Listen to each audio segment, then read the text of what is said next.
بسم الله الرحمن الرحيم الحمد لله والصلاة والسلام على نبينا محمد وعلى آله وأصحابه أجمعين.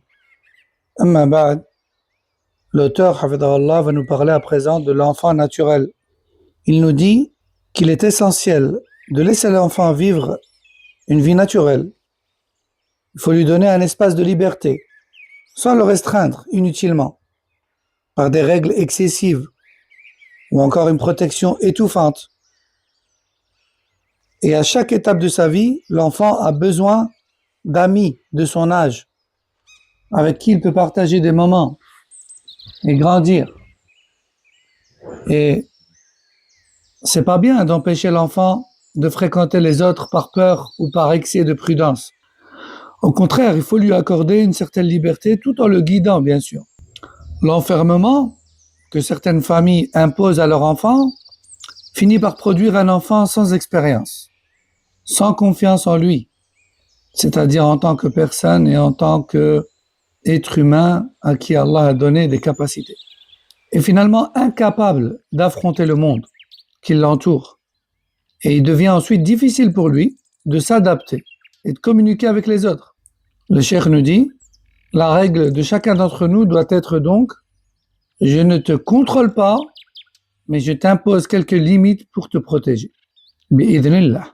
Je ne te contrôle pas, en gros, je te donne de la liberté, mais je t'impose quelques limites pour te protéger, bi'idhnillah. Et c'est beau de vivre une vie naturelle, sans chercher la perfection. Parce que la perfection, en réalité, elle n'existe que dans l'imaginaire. Et le cheikh nous dit qu'on doit garder ça en tête et traiter nos enfants selon cette vérité, à savoir qu'il n'y a pas de perfection, si ce n'est dans l'imaginaire. Et dès ses premières années, l'enfant doit pouvoir explorer, essayer et même se tromper. Et chaque erreur fait partie de son apprentissage. Comme on dit, on apprend de ses erreurs. Le cheikh dit, ne sois donc pas une personne qui réagit durement aux erreurs de son enfant et évite les méthodes d'éducation basées sur la répression, la peur ou les menaces. Ça marche pas. Et même quand ça le force à faire ce que tu veux de lui, il va pas évoluer de manière équilibrée mentalement. Il a fait ce que tu lui as dit parce qu'il n'avait pas le choix, pas parce qu'il a compris et qu'il en a été convaincu. Et tout ça, eh bien, ce n'est pas sans séquelles, psychologiquement et mentalement. C'est pour ça qu'il faut apprendre à connaître ce que l'enfant ressent. Le cheikh nous dit, souviens-toi de ta propre enfance. Comment tu étais à son âge? Et aujourd'hui, comment tu vois ces comportements que tu avais à l'époque? Est-ce que finalement ils étaient vraiment mauvais? Et surtout, comment est-ce que tu aimerais que les autres se comportent avec toi si tu étais à sa place, comme à l'époque tu étais à sa place, en étant enfant? Donc comme on dit, il faut se placer à la place des autres, ou plutôt il faut se mettre à la place des autres, d'autant plus que là, vu que ça concerne un enfant, qui est le tien, tu as été à sa place. Donc c'est même pas une situation que tu n'as pas connue, que tu dois imaginer. Tu l'as vécu, tu as été à sa place. Et le cheikh nous dit qu'il faut comprendre l'enfant à chaque étape. Il faut comprendre ce que ressent l'enfant à chaque étape de sa vie, parce que c'est essentiel. Parce que ça va aider à bien mener le processus éducatif. Et le succès du projet d'éducation, il repose sur la capacité à construire une base solide et équilibrée, sans excès ni négligence. C'est ça une éducation réussie. C'est de donner à l'enfant une bonne base pour affronter la vie. Donc il faut viser les bases, comme dans toute chose. Il ne faut pas que tu exagères dans la sévérité et il ne faut pas que tu exagères dans la négligence. Il faut que tu le laisses vivre comme un enfant, mais que tu gardes un œil et que tu l'encadres quand il le faut. Le cheikh nous dit, imposer trop de règles sous prétexte de protéger l'enfant peut être dangereux. Et un enfant qui n'a pas grandi dans un cadre équilibré deviendra souvent une personne fragile, déséquilibrée ou instable émotionnellement. Combien de gens aujourd'hui souffrent de l'instabilité émotionnelle et ils ne savent pas d'où ça vient? Eh bien, ça peut venir de leur tendre enfance qui remonte à tellement loin qu'ils ne font pas de lien aujourd'hui adulte. Le cheikh nous dit, l'enfant risque d'avoir du mal à exprimer ses émotions ou à faire face à la réalité. Et alors qu'il finit par réagir, sa réaction peut être violente parce qu'il ne sait pas comment exprimer ce qu'il ressent autrement.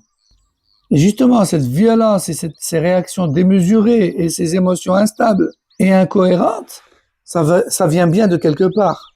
Eh bien, la cause peut être justement une éducation déséquilibrée, avec trop de sévérité ou encore trop de négligence et pas suffisamment de juste milieu et pas suffisamment de liberté d'enfant dans une vie d'enfant.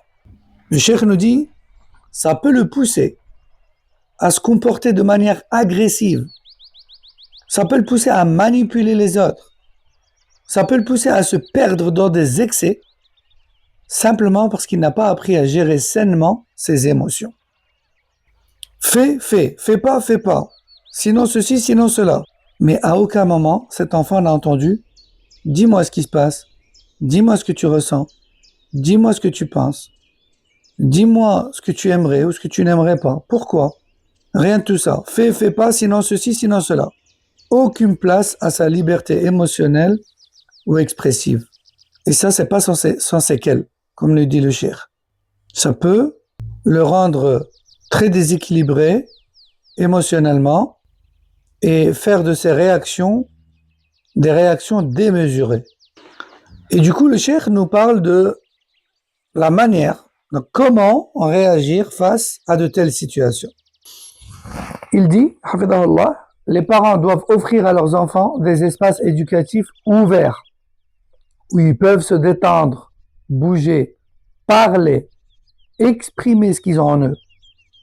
Les enfants, ils ont besoin de ces espaces de liberté pour libérer leur énergie et leurs émotions, pour éviter que ces émotions-là ne s'accumulent et n'explosent plus tard sous forme de colère et de rébellion. Et eux-mêmes, ils ne sauront pas pourquoi ils sont colériques et rebelles.